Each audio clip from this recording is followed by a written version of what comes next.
저희 집에 여러 가지 식물도 키울 때가 있었고, 작물들을 키울 때도 있었지만, 대부분 잘 살아남지를 못했습니다. 지금까지 살아남은 것 중에 하나가, 바로 이 앞에 보이는, 사진에 보이는 도마뱀이 한 마리 살아남았습니다.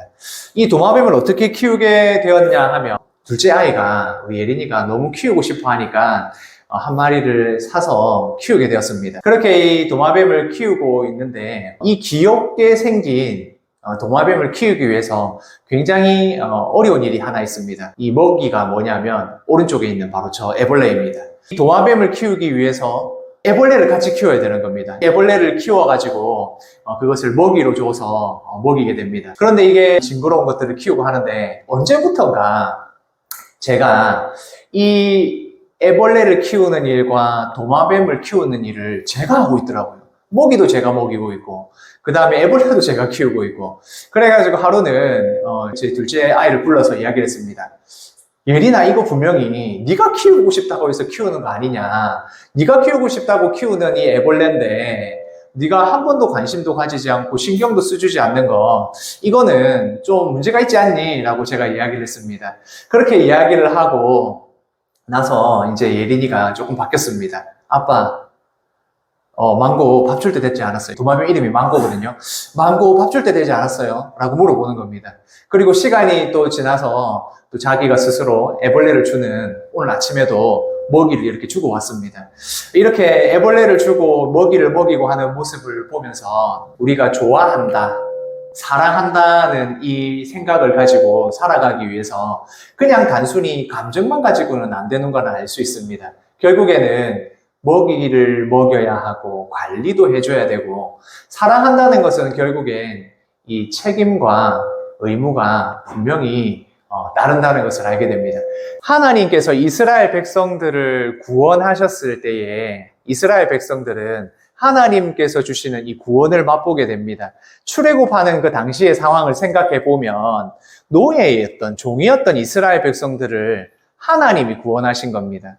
바로왕이 원래 주인이었지만 주인인 바로왕의 그 마음과는 상관없이 하나님께서 이스라엘 백성을 구원하시기로 작정하셨고, 바로 이스라엘 백성이 그렇게 구원된 것입니다. 종이 노예가 풀려날 수 있는 방법은 두 가지 방법밖에 없습니다. 하나는 그 주인의 집에서 죽는 것이고, 두 번째는 주인이 그래 너는 자유다라고 풀어줄 때 구원받을 수 있고 자유의 몸이 될 수 있습니다. 하지만 이스라엘 백성들은 하나님께서, 종이었던 이 이스라엘 백성을 하나님이 구원하신 겁니다. 바로왕이 주인이었는데 바로왕의 그 의지와는 상관없이 하나님께서 구원하신 겁니다. 그러니까 이 이스라엘 백성들은 하나님으로 인하여 노예였던, 아무것도 아니었던 이 존재가 하나님의 백성이 되었고 노예에서 풀려난 자유인이 된 것입니다. 그러니까 하나님께서는 이 이스라엘 백성들을 구원하셔서 자유롭게 살 수 있도록 하셨으니 이제는 나의 계명을 지키라 라고 말씀하시는 겁니다. 하나님의 계명을 지켜야 하는 이유는 하나님께 잘 보이기 위해서, 하나님의 백성이 되기 위해서가 아니라 하나님의 백성이 되었으니 너희는 하나님의 말씀을 지키라고 하시는 것입니다. 코끼리를 냉장고에 넣는 방법 알고 계십니까? 코끼리를 냉장고에 넣으면 어떻게 해야 되겠습니까? 예, 제가 아주 단순한 방법 말씀드리겠습니다. 1번, 냉장고 문을 연다. 2번, 코끼리를 냉장고에 넣는다. 3번, 냉장고 문을 닫는다. 이게 가장 기본적인 코끼리를 냉장고에 넣는 방법인데, 이 코끼리를 냉장고에 넣는 방법에 대해서 다양한 각계각층의 사람들에 대한 우스갯소리 같은 게 있습니다. 정치인은 어떻게 넣을까요? 정치인은 코끼리가 냉장고에 어떻게 들어갔는지는 알 수 없지만 그 코끼리와 냉장고는 제 것입니다 라고 이야기를 한답니다. 그리고 의사는 어떻게 넣는 줄 아십니까? 의사는 밑에 있는 다른 인턴에게 시킨답니다. 그러니까 지금 수습으로 있는 그 사람들한테 시켜서 야, 냉장고에 넣어! 이렇게 한다고 합니다. 교수님들은 어떻게 넣을까요? 교수님들은 대학원생들한테 시킨답니다. 대학원생들에게 야, 코끼리 넣어! 이렇게 한답니다. 이 우스갯소리가 저희 목회자들 사이에서도 한참 유행했습니다. 코끼리를 냉장고에 넣으려면 어떻게 하면 되는 줄 아느냐? 부교육자들 시키면 된다. 이런 이야기가 있었습니다. 이 전부 다 이야기에 전부 다 핵심, 포인트가 뭘까 생각을 해보니까 윗사람이 아랫사람한테 시키면 된다. 지위가 높은 사람이 낮은 사람 시키면 뭐 어떻게든 그 일을 해내게 된다. 참 씁쓸하고도 슬프고도 웃긴 이야기가 코끼리를 냉장고에 넣는 이야기입니다. 하나님께서 우리를 이스라엘 백성들을 구원하셔서 구원 백성 삼아 주셨습니다. 그러면 하나님은 야, 지금부터 내 말 들어. 내 말대로 너는 하나님 백성으로 살아야 돼. 이렇게 하시면 되는데 하나님께서는 그런 방법을 사용하지 않으셨습니다. 사람을 행동하도록 움직이도록 만들려면 여러 가지 방법이 있습니다. 가장 쉬운 방법은 명령하는 것입니다. 위에서 찍어 누르듯이 이것을 해라 라고 명령하면 당연히 그것을 하게 되어 있습니다.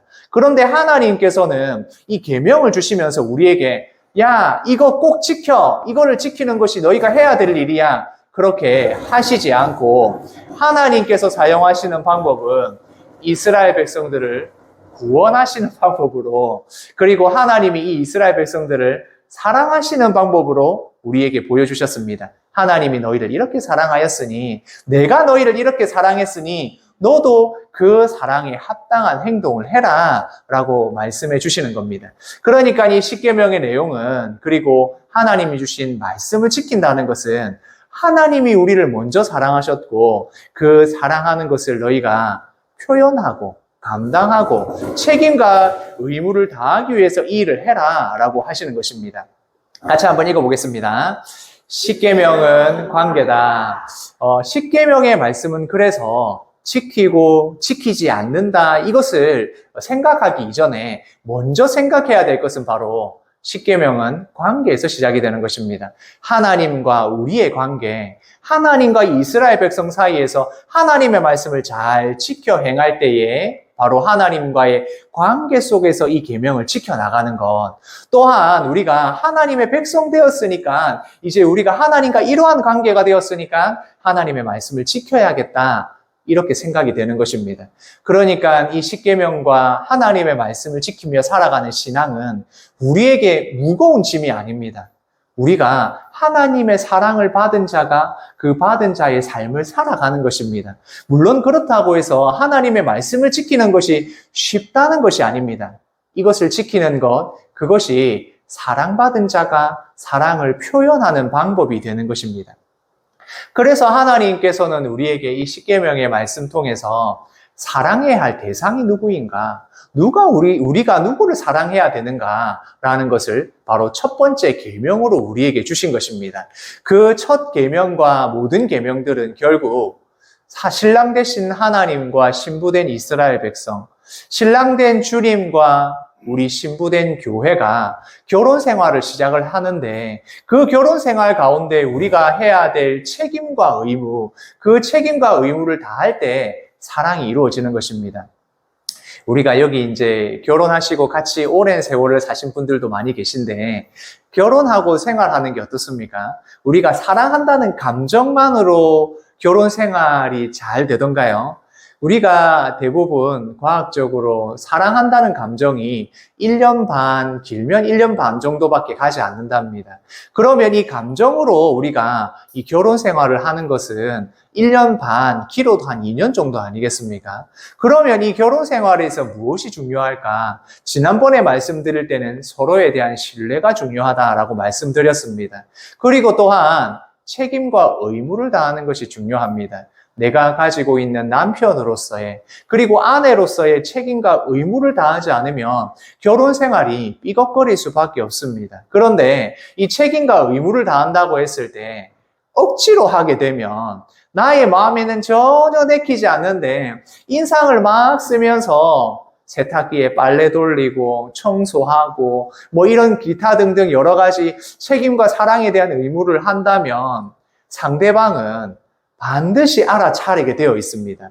눈치가, 우리가 같이 살다 보면 눈빛만 봐도 알 수 있습니다. 이게 진짜 나를 사랑해서 하는 건지, 아니면 억지로 하는 건지, 아니면 속이고 있는 건지 다 알게 됩니다. 그러면 이 책임과 의무를 다 하기는 하지만 결혼 생활이 그렇게 행복하지는 않을 겁니다. 그래서 정말 내 마음을 다해서, 특히 제가 보니까 아내분들이 정말 눈치를 잘 채더라고요. 내가 정말 억지로 하고 있는 것인지 진짜 잘하고 있는 것인지 다 알더라고요. 그래서 정말 내 눈빛에서나 이 모든 것에서 진심으로 하고 있다라고 이렇게 표현이 안 되면 표정이 어두워지는 걸 볼 수 있습니다. 하나님과 우리의 관계도 마찬가지입니다. 하나님께서 우리에게 계명을 주셨는데 그것을 억지로 예배에, 아이고 오늘도 또 주일이 됐네, 예배 드리러 또 가야 되네, 이렇게 억지로 끌려 나오듯이 예배 자리에 오면 하나님이 모르실까요? 우리를 너무나 사랑하시는 그 하나님이 과연 모르실까요? 아이고 내가 또 말씀을 읽어야 되네, 이 성경을 또 읽어야 되나 라고 하면 하나님이 모르실까요? 아, 내가 기도 시간 정해놨는데 그래, 이 시간은 지켜야지, 아 너무 힘든데 하고 기도하시면 하나님이 그 기도하시는 나의 마음을 모르실까요? 책임과 의무를 다하는 말씀을 지키는, 계명을 지키는 것은 맞지만 그렇다고 해서 억지로 하는 것을 하나님이 기뻐 받으시지 않으십니다. 헌금도 마찬가지입니다. 아이고 내가 이 지켜야 되는 11조 이 헌금, 감사헌금 내가 꼭 해야 되나? 하나님이 기뻐 받으실까요? 하나님이 보시는 우리의 중심이 있는데 그 인상을 빡빡 쓰면서 하는 헌금 하나님이 기뻐하실까요? 우리가 마음을 다한다는 것, 이 사랑하는 관계에서 계명을 지킬 때 이 계명을 지키는 것, 하나님의 법을 지키는 것, 우리가 말씀대로 살아간다는 것이 어떤 것인지 조금 알게 되는 것입니다. 그래서 하나님께서 우리에게 주신 1계명이 무엇이라고요? 같이 읽겠습니다. 나 외에는 다른 신들을 내게 두지 말라. 하나님께서 우리가 하나님과의 사랑, 그 관계 안에서 지켜야 할 제일 첫 번째 계명이 무엇이냐? 다른 신들을 내게 두지 말라는 것입니다.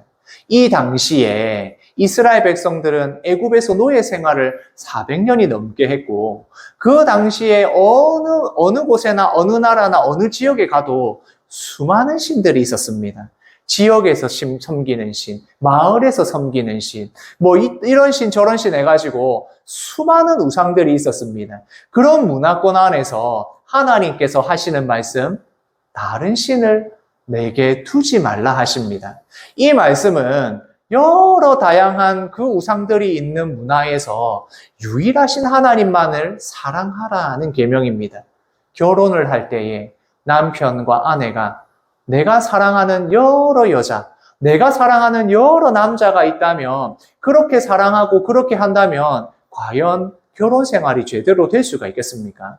하나님께서는 하나님이 사랑하시는 만큼 너희도 다른 곳에 마음을 두지 말고 다른 남자들 보지 말고 다른 여자들 보지 말고 오직 하나님만을 보라고 하시는 겁니다. 그래서 이 계명은 하나님이 우리를 사랑하시니 너희들도 이스라엘 백성들도 하나님만을 사랑하라라는 계명이 되는 것입니다. 우리가 하나님을 사랑하면 어떻게 되느냐? 사랑해 보신 적이 다 있으셔서 알 겁니다. 사랑을 하게 되면 온통 그 사람 생각밖에 안 납니다. 머릿속에 그 사람 생각밖에 안 나고 자려고 누워도 머릿속에 계속 맴돌고 생각이 납니다. 아, 지금 뭐 하고 있을까? 지금 어떤 생각을 할까? 하면서 계속 생각을 하게 됩니다. 그러면 나의 입에서는 항상 무엇을 하고 있는지를 물어보게 되고 전화를 하게 되고 사랑한다고 고백하게 되고 여러 가지 이런 표현들이 나오게 되는 것입니다.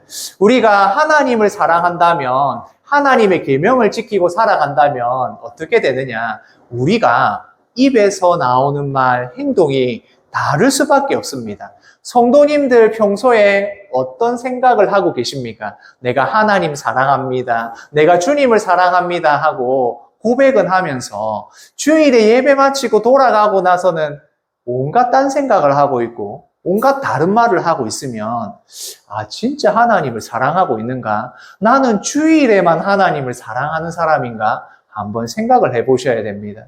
하나님을 사랑하면 하나님의 계명을 지키려고 애쓰게 되어 있습니다. 왜 그렇습니까? 내가 사랑하는 사람의 말을 들어주려고 하고 내가 사랑하는 사람이 좋아하고 기뻐하는 것을 하려고 하니 당연히 하나님의 계명을, 말씀을 예배 자리에 오는 일을 사모하는 것, 이것들을 당연히 하게 되는 것입니다.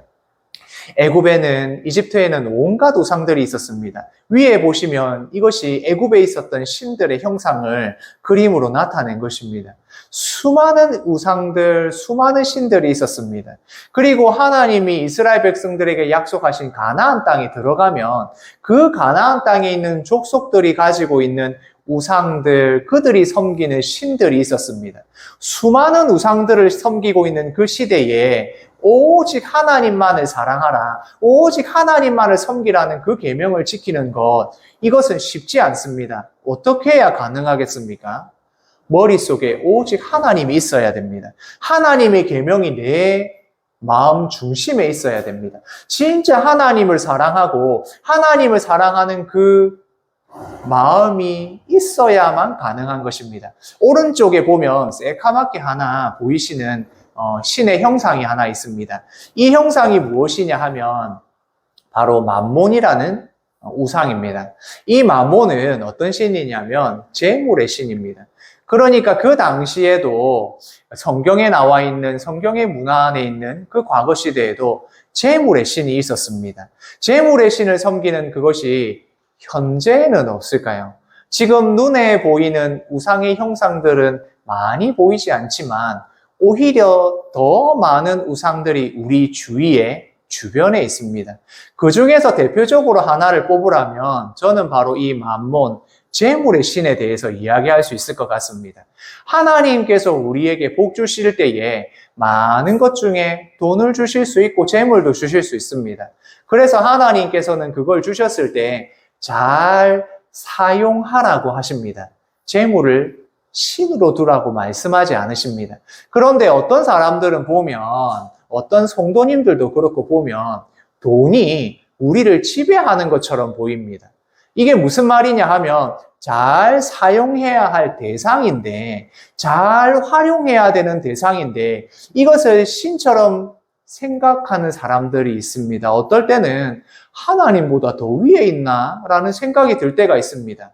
우리 성도님들, 이 외에도 여러 가지가 있습니다. 우상이 우리 주위에 없는 것 같지만 너무나도 많이 있습니다. 절에 가서 우리가 불상 앞에 그렇게 불공을 드리는 것만이 우상을 섬기는 일이 아닙니다. 하나님께서 우상을 섬기지 말라, 다른 신을 내게 두지 말라고 했을 때 여러 가지 우상들이 있을 수 있다는 것입니다. 같이 한번 읽겠습니다. 하나님과 재물을 겸하여 섬길 수 없느니라. 예수님께서 말씀하신 걸 보면 하나님과 뭐를 겸하여 섬길 수 없다고 했습니까? 재물. 여기에서 이 재물은 돈으로도 표현할 수 있고 다른 말로는 아까 앞에 봤던 맘몬, 재물의 신도 이야기할 수 있습니다. 이게 다시 말하면 수많은 사람들이 하나님과 재물을, 하나님과 이 돈을 똑같이 여긴다고 볼 수 있는 겁니다. 우리 성도들은 안 그럴까요? 충분히 그럴 수 있습니다. 잘 사용해야 할 대상인 돈을 제일 위에 두게 되면 이것이 우리의 우상이 될 수 있습니다. 단순히 제가 돈이라고 말씀드리고 그냥 재물이라고 말씀을 드렸지만 이것은 우리에게 우상이 될 수 있는 것입니다. 이 외에도 여러 가지가 있을 수 있습니다. 그러면 뭐가 하나님 외에 다른 신들이 될 수 있겠습니까? 그것은 하나님 앞에서 더 사랑하는 것이라고 말할 수 있습니다. 말씀 앞에서 나 외에는 다른 신을 내게 두지 말라라고 했을 때 여기에는 내 얼굴 앞에서라는 표현이 들어 있습니다. 하나님 면전에서 다른 신들을 두지 말라. 나는 너를 너무 사랑하고 우리가 결혼하여 함께 살아가고 있는데 내 앞에서 다른 여자 사랑하면 안 돼. 내 앞에서 다른 남자를 사랑하면 안 돼. 라고 말씀하시는 겁니다. 얼마든지 우리가 그럴 수 있기에 제일 첫 번째 계명으로 이 계명을 내 얼굴 앞에서 다른 신을 섬기지 말라. 다른 신들을 내게 두지 말라고 하시는 겁니다. 그러면 우상이 될 수 있는 것은 기준이 무엇이겠습니까? 그 기준에 대해서 제가 한마디로 딱 말씀드릴 수 있습니다. 같이 읽겠습니다. 하나님보다 더 사랑하는 것. 우리가 기준을 어떤 형상을 만들거나 아니면 그 대상에게 가서 절하고 비는 것만이라면 여기 있는 성도님들은 아무도 우상을 섬기는 분이 안 계실 겁니다. 그런데 여기에 하나님께서 우리에게 말씀하신 다른 신들을 내게 두지 말라는 계명은 그 기준이 하나님보다 더 사랑하는 것, 하나님보다 더 위에 두는 것을 다 우상이 될 수 있다고 하시는 겁니다. 하나님보다 더 위에 두는 돈이 될 수도 있고 나의 명예가 될 수도 있고 심지어 자녀가 될 수도 있는 것입니다. 내가 하나님보다 더 위에 두는 것. 그리고 하나님보다 더 위에 두는 것을 내가 높이는 것뿐만 아니라 근심하고 걱정하는 것도 하나님보다 다른 것을 위에 두는 것일 수 있습니다. 이게 무슨 말이냐 하면 내가 하나님을 믿고 전능하신 하나님을 믿고 살아가는데 다른 것으로 근심하고 걱정하면서 기도하지 못하고 하나님께 맡기지 못한다면 그것이 나에게 우상이 될 수 있는 것입니다.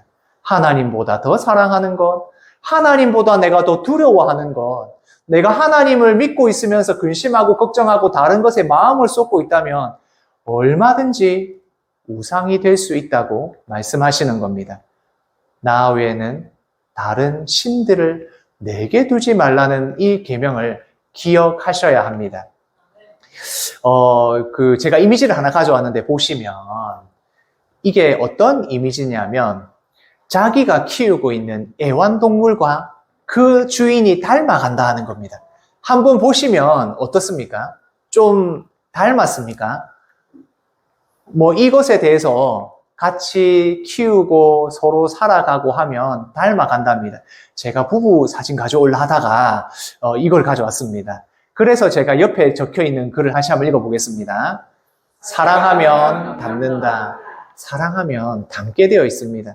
오래 함께 살아온 부부, 특히 노부부를 한번 보시면 진짜 많이 닮아 있습니다. 얼굴만이 아니라 행동이나 말하는 것이나 삶의 태도나 습관이나 성향이나 음식을 먹는 거나 참 많이 닮아갑니다. 저는 사랑하면 닮아간다고 생각합니다. 이 사랑하면 닮아간다는 것이 단순히 그냥 감정적으로 사랑하면 닮아간다 이것이 아니라 함께 살아가면 지지고 볶고 싸우면서도 같이 살아가면 이것도 일종의 사랑이거든요. 그러면 닮아가게 되어 있습니다. 우리의 집에서 키우는 애완동물이 나를 닮아가고 우리 집에서 함께 살아가는 우리의 자녀들이 나를 닮아가고 내가 함께 살아간 평생 함께한 부부가 서로 닮아가게 되어 있습니다. 제가 여러 교회 부교자로 다니면서 보았는데 거기에 부부로 함께 신앙생활 하시는 분들을 보면 딱 한 분을 보면 다른 한 분은 보지 않아도 알겠더라고요. 이미 결혼생활 한 10년 하셨다. 그러면 그 옆에 있는 그 아내분, 남편분 이야기 안 들어봐도 알겠더라고요. 어떤 분이신지. 사랑하면 닮아가게 되어 있습니다. 그래서 그런 말이 있지 않습니까? 내 얼굴에 나이가 들면 책임을 져야 된다. 내 얼굴의 모습이 어떠한 모습이 되는지는 내가 책임을 져야 한다. 제 얼굴은 어떻습니까? 제 얼굴에는 어느 정도 제가 책임이 있다고 생각하십니까? 성도님들 거울 보시면서 한번 생각해 보십시오. 나는 뭐를 사랑하고 살아가고 있지? 나는 무엇에 대해서 관심을 가지고 살아가고 있었을까? 그러면서 제가 드리고 싶은 핵심은 이것입니다. 하나님을 사랑하며 하나님만을 사랑하려고 애쓰고 노력하며 살아갔으면 그게 얼굴에 드러나게 되어 있습니다. 주님과 동행하는 삶을 내가 살았다면 내 얼굴은 주님 닮아야 합니다. 내 얼굴에 책임을 지셔야 됩니다. 신앙생활 오래 하셨으면 더욱더 책임지셔야 됩니다. 내 얼굴은 내 이 외모만 말하는 거 아닌 거 아시겠죠? 내가 풍기는 이 모든 이미지와 이 모든 것은 내가 주님을 드러나게 하는 방법일 수도 있고 내가 다른 것이 드러나는 것일 수 있는 겁니다. 나 외에는 다른 신들을 내게 두면 안 되는 것입니다. 하나님만을 사랑하고 살아가면 하나님의 계명을 지키면 하나님을 닮아가게 되어 있습니다. 주님을 닮아가게 되어 있습니다. 성도님들 책임지셔야 됩니다.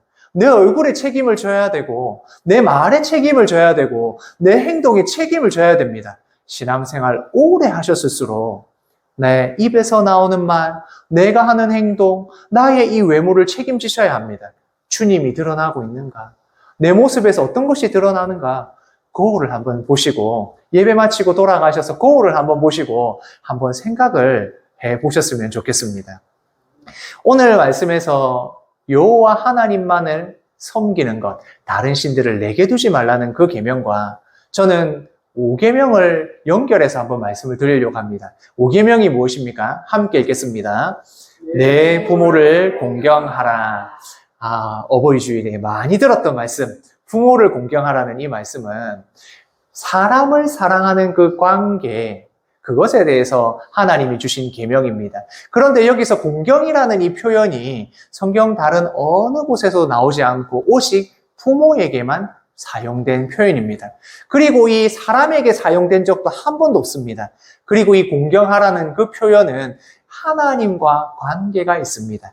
하나님을 사랑하고 하나님을 경외하는 것처럼 바로 부모를 섬기고 공경하라라는 말씀을 우리에게 주셨습니다. 10계명의 계명은 모두가 우리가 지켜야 될 계명이고, 그리고 사람과의 관계에서 가장 우선되는 이 5계명, 왜 이 5계명을 주셨느냐? 그것은 바로 하나님께서 주시는 이 계명과 또 하나님을 사랑하는 것과 부모를 공경하는 것이 동등한 위치에 있을 수 있기 때문입니다.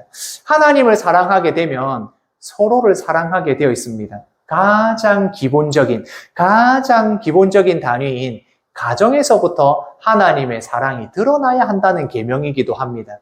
우리가 부모는 너무나도 당연하게 자녀를 사랑합니다. 이건 뭐 시키지 않아도 당연히 사랑하고 아껴야지만 이 아이들을 키울 수가 있습니다. 아이들 다 키워보셔서 아시지 않습니까? 자녀를 키운다는 게, 아이를 키운다는 게 이게 보통 힘든 일이 아닙니다. 정말 애정이 없으면, 사랑이 없으면 할 수 없는 일입니다. 그 사랑을 우리가 다 받은 사람들입니다. 옆에 분들하고 이렇게 한번 인사해 주시겠습니까? 사랑받으면서 살았습니다. 라고 한번 인사해 주십시오. 아이고, 이만큼 사랑받지 않았으면 저희가 여기 있는 성도님들이 올 수가 없는 겁니다. 그런데 반대로 자녀들이 부모를 사랑하는 건 어떻겠습니까? 이거는 조금 당연하지 않을 수 있습니다. 그래서 하나님이 계명으로 만들어 놓으신 겁니다. 부모를 공경하라는 계명을 주셨습니다. 저희 집 자녀들도 있는데 꼭 말해주고 싶습니다. 부모를 공경해야 됩니다. 부모를 공경하는 것, 엄마, 아빠, 부모의 사랑만큼 해줄 수 있을지는 모르겠지만 항상 그 부모들은 그 생각하지 않습니까? 아이고, 이 아들 키워가지고 내가 사랑하고 키운 만큼 이거 득을 볼 수 있겠나 이런 생각하지 않으십니까? 자녀들이 부모를 공경해야 됩니다. 그것이 가장 하나님이 주신 기초적인 계명입니다. 그리고 하나님께서 부모를 내세운 이유가 있습니다. 하나님께서 그 권위를 부모에게 주신 겁니다. 하나님을 공경하고 하나님을 경외하는 그것을 똑같이 부모에게 하라고 그 권위를 부모에게 주셨습니다. 그래서 그 권위를 인정하고 부모를 공경하라라고 하시는 겁니다. 그러나 여기에는 확실히 우리가 짚고 넘어가야 할 것이 있습니다. 부모를 공경하라고 했을 때 여기에서 무조건 순종하라는 말이 아닙니다. 부모가 하는 말은 무조건 들어야 돼. 이게 아닙니다. 여기에서 이 권위를 주셨을 때에 그 권위를 주신 분이 누구이십니까? 하나님이 주셨죠. 하나님이 어떻게 하셨습니까? 하나님이 약속하신 건 반드시 지키셨습니다. 하나님이 이스라엘 백성에게 어떻게 하셨습니까? 그렇게 엉망으로 살고 아브라함과 아담과 여러 믿음의 조상들을 다 생각해 봤을 때도 그들은 하나님의 말씀대로 살지 못했더라도 하나님은 다시 회복하셔서 하나님의 약속을 이루어 가시고 하나님이 그 백성들을 구원하시는 것, 그것이 포함이 되어 있는 겁니다. 그러니까 부모를 공경하라는 그 말에는 부모는 최선을 다해야 됩니다. 내가 하나님처럼 내 말에 내 약속은 반드시 지켜야 됩니다. 자녀들이 실수하고 넘어지고 연약하고 그래도 책망하기 전에 생각해야 됩니다.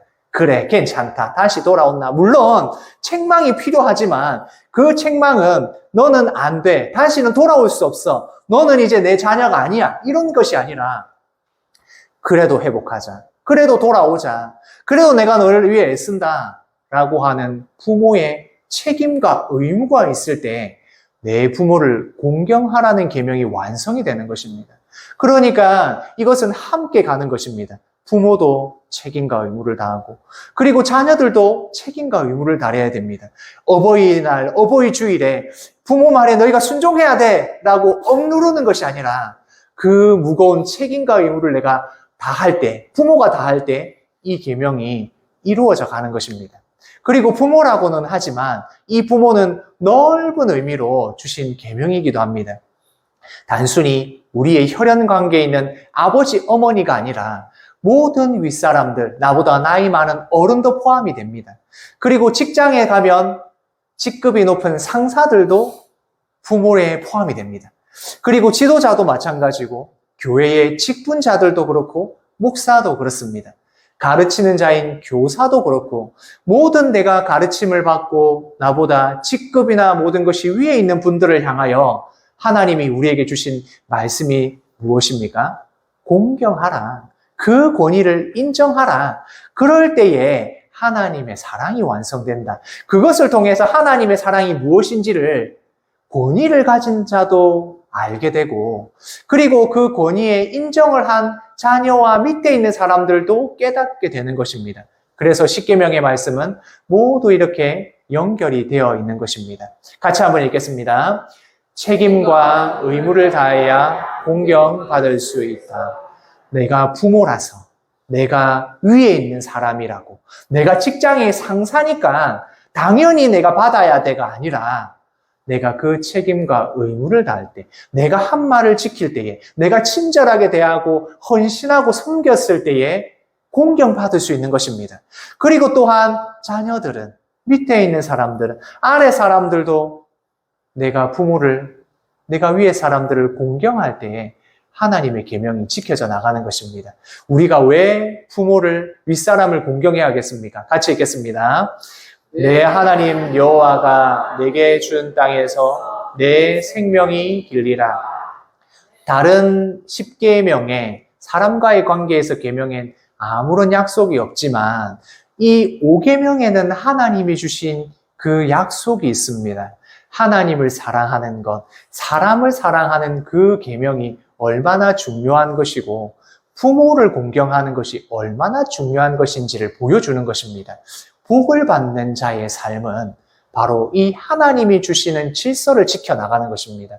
그 질서를 지켜나가는 것은 우리를 억누르고 책임과 의무로 짐을 지우려는 것이 아니라 하나님이 높은 사람이고 하나님이 나보다 높은 신이니까 그렇게 명령으로 하시는 것이 아니라 하나님을 사랑하는 자가 하나님의 사랑을 표현해야 하고 그 표현하는 방식이 바로 서로를 사랑함으로 드러나게 되는 것입니다. 단순히 부모뿐만 아니라 부부뿐만 아니라 모든 인간관계에서 하나님의 사랑을 깨닫고 발견하게 되는 것입니다. 그러면서 더욱더 우리의 신앙이 더욱 성숙해져 가는 것입니다. 하나님 사랑한다고 하면서 부모를 공경하지 않으면, 윗사람을 높이지 않으면, 권위를 인정하지 않으면 참된 신앙의 딱 절반만 있는 것입니다. 하나님을 사랑하는 사람이 마음대로 살아갈 수 없습니다. 하나님을 사랑한다고 하면서 권위를 부정하는 사람은 있을 수가 없습니다. 교회 목사를, 직분자를, 부모를, 교사를, 나보다 높은 직장 상사를 존경하지 않을 수 없습니다. 하나님의 사랑이 내 안에 있는데 그렇게 마음대로 할 수가 없는 것입니다. 내게 준 땅에서 내 생명이 길게 된다는 이 복을 놓치지 않게 되는 것입니다. 그래서 하나님을 사랑하는 것, 그리고 부모를 공경하는 것, 이것은 함께 가는 것입니다. 여호와 하나님을 사랑함으로 모든 사람들과의 관계에서 이 하나님의 사랑을 드러내는 우리 성도님들 되셨으면 좋겠습니다. 오늘 말씀을 통하여 세 가지를 생각했으면 좋겠습니다. 첫 번째 함께 읽겠습니다. 사랑은 책임과 의무입니다. 사랑이 그냥 감정이었다면, 그냥 감정뿐이었다면 이것을 우리는 사랑이라고 부르기 어렵습니다.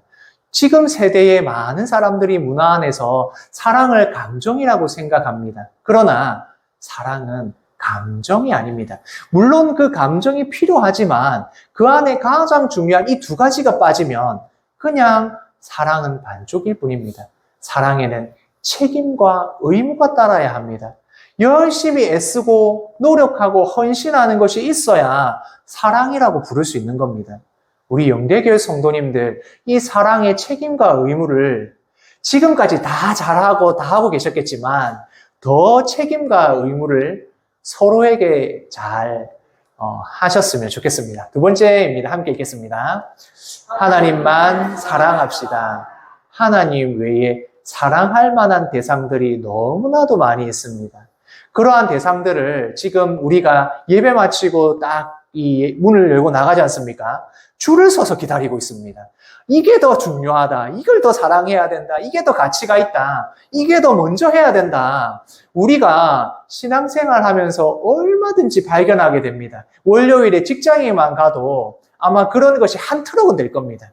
그런 문화와 세상 가운데 하나님께서 말씀하십니다. 내가 너희를 사랑하니 너도 나만 사랑해라. 나를 생각하고 네 머릿속에 항상 말씀이 있어야 돼. 그래야 정말 참된 행복을 누릴 수 있어. 그래야 이 결혼 생활이 하나님과 우리의 이 결혼 생활이 주님과 교회의 이 결혼 생활이 제대로 될 수 있어. 우리에게 말씀하십니다. 세 번째 함께 읽겠습니다. 부모를 공경합시다. 하나님께서 부모에게 권위를 주셨습니다. 그 권위를 주신 혈연 관계의 부모뿐만 아니라 모든 높은 사람들, 모든 직분자들, 모든 직위를 가진 사람들, 가르치는 사람, 그리고 직장의 상사에까지 모든 사람을 공경하라고 하십니다. 그 권위를 인정하고 그의 말에, 그의 모든 그것에 인정하라고 하십니다. 그랬을 때에, 그 책임과 의무를 다했을 때에 하나님께서 복을 주십니다. 그러나 부모에게도 똑같은 책임과 의무를 주셨습니다. 헌신해야 됩니다. 수고해야 됩니다. 하나님처럼 용서하고 용납하고 그리고 인정하고 헌신해야 됩니다. 그럴 때에 진정한 부모를 공경하는 그 말씀이 이루어질 줄 믿습니다. 이 말씀을 지켜나가는 성도님들 되시기를 소원합니다.